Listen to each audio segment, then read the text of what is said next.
Hi, today we're going to be reading Badger's Parting Gifts by Susan Varley. Badger's Parting Gifts by Susan Varley.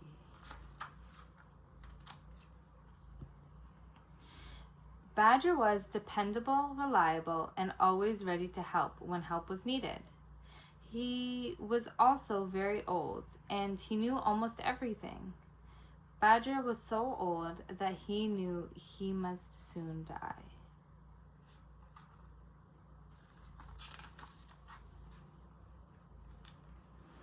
Badger wasn't afraid of death.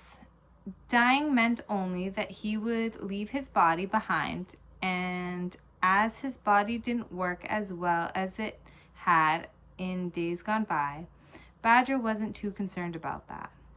His only worry was how his friends would feel when he was gone. Hoping to prepare them, Badger had told them that someday soon he would be going down the long tunnel, and he hoped they wouldn't be too sad when it happened. One day, as Badger was watching Mole and Frog race down the hillside, he felt especially old and tired. He wished more than anything that he could run with them, but he knew his old legs wouldn't let him. He watched Mole and Frog for a long time, enjoying the sight of his friends having a good time.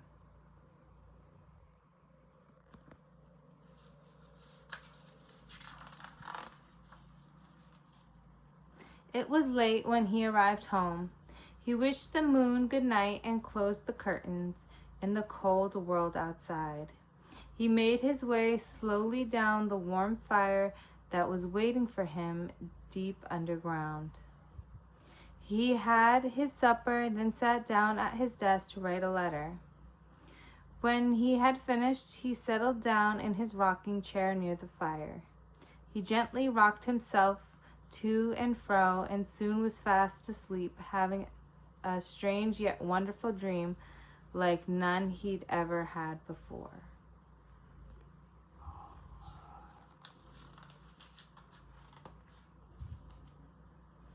Much to Badger's surprise, he was running. Ahead of him was a very long tunnel. His legs felt strong and sure as he ran towards it. He no longer needed his walking stick, so he left it laying on the floor of the tunnel.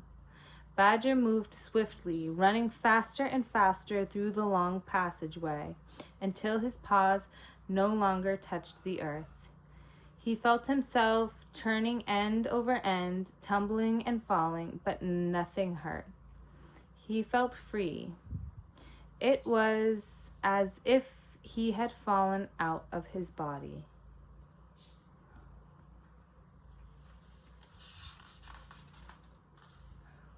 The following day, Badger's friends gathered anxiously outside Badger's door.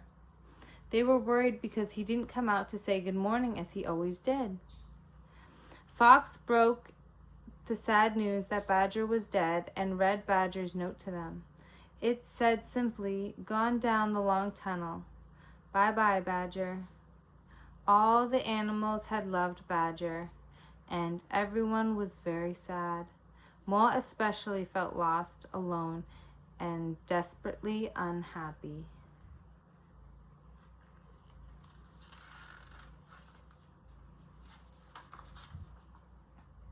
In bed that night, Mole could think only of Badger, tears rolling down his velvety nose, soaking the blankets he clung to for comfort. Outside it began to snow. Winter had begun, and soon a thick layer of snow hid the animals' homes, where they would stay snug and warm during the cold months.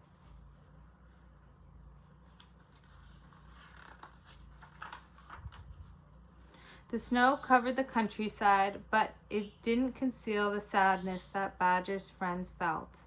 Badger had always been there when anyone needed him.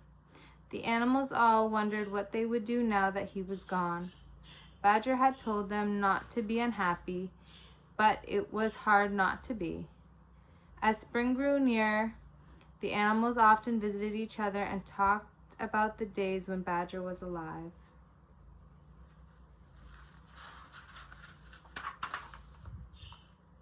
Mole was good at using scissors, and he told about the time Badger had taught him how to cut a chain of moles from a piece of folded paper. Paper moles had littered the ground that day. Mole remembered the joy he had felt when he had finally succeeded in making a complete chain of moles with all the paws joined.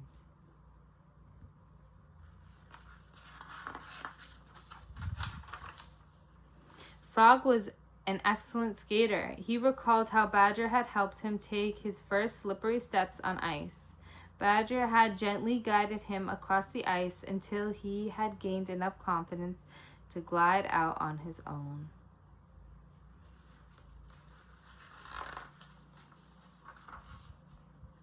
Fox remembered how when he was a young cub, he could never knot his tie properly until Badger showed him how.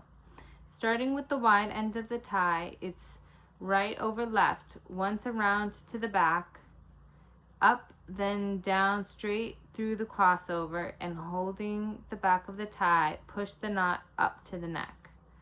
Fox could now tie every knot ever invented, and some he'd made up himself.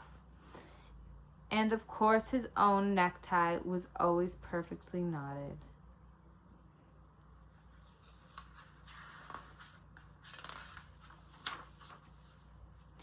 Badger had given Miss Rabbit his special recipe for gingerbread and had shown her how to bake gingerbread rabbits. Miss Rabbit was well known throughout the countryside for her excellent cooking. As she talked about her first cooking lesson with Badger so long ago, she could almost smell the wonderful fragrance of gingerbread fresh from the oven. Each of the animals had a special memory of Badger, something he had taught them that they could now do extremely well. He had given them each something to treasure, a parting gift that would become all more special each time it was passed on to others.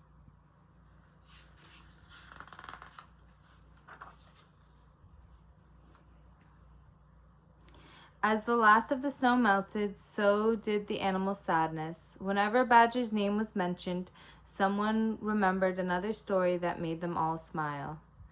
One warm spring day, as Mole was walking on the hillside where he'd last seen Badger, he wanted to thank his friend for his parting gift.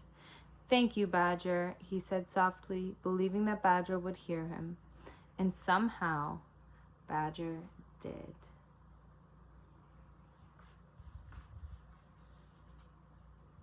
The end. What a great story.